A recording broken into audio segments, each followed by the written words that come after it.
Good morning, everybody, and welcome to Coffee with the Therapist.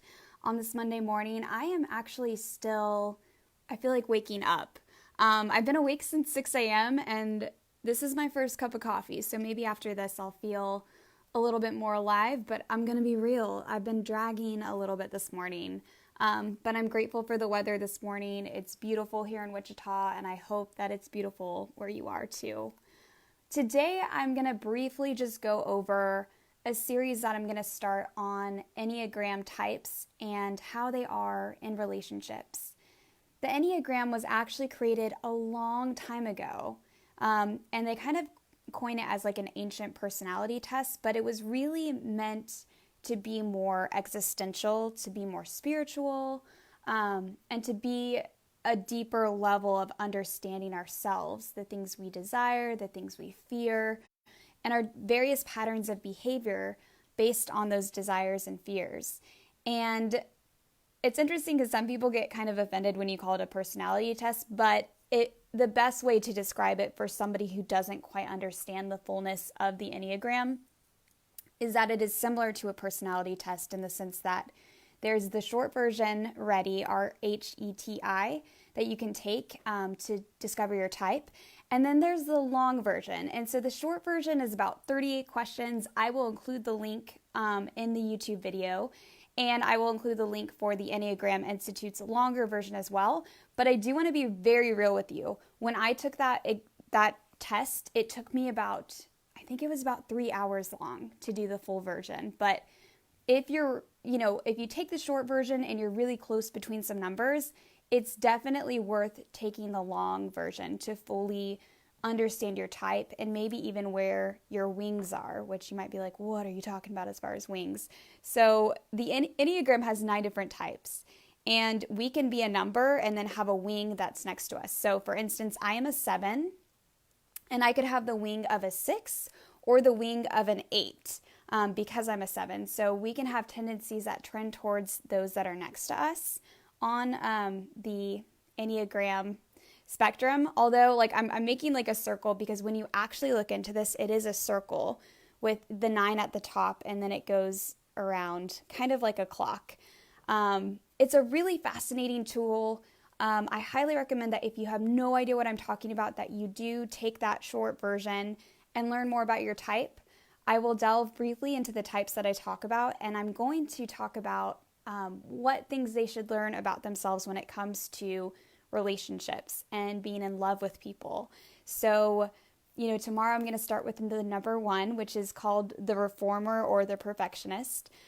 Briefly talk a little bit about what it means to be a type 1 and then what it means to be a type 1 in a relationship.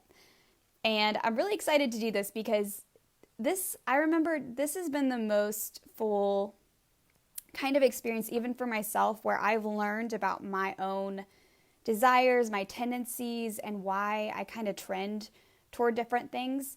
It will also show you the number that you trend to being towards when you're not being healthy or when you're in times of high stress, which many people are right now because we're going through all this stuff. So for me as a 7, I actually go towards being a type 1 when I'm in a stressed state. And then when I'm in a healthier space and trying to build on the fullness of becoming more in equilibrium and balance and integrated, I will actually gravitate towards being a type 5. And again, I know all this may sound a little foreign if you've never experienced what the Enneagram means. But I just simply want to introduce this as a concept that as we go through this series, I highly recommend that you figure out your type before we go through it. Now, as a 7, I can be kind of biased that I only want to hear about what's going on for 7s. And even when I first was learning about this and I had some like different things I was learning, I would skip to the 7 part to learn about it. And it was really funny because as I was reading the description, it said, you may have skipped to your part in this section before reading about all the other types. And I'd still highly recommend that you read all the other types. So it literally called me out. And I was like, wow, it really does know how I work when it comes to all of this. So my big, I guess, thing, like Wow, I really do need some coffee this morning.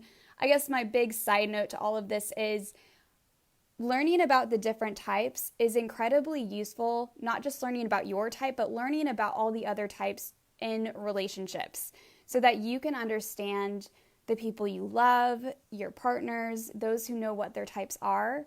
It's completely worth it. So stick around for all the other types, learn about them too, because you're going to be interacting with all these different types, and understanding and learning about them is one of the most loving things you can do, right? It's so loving for us to try to understand where they're coming from.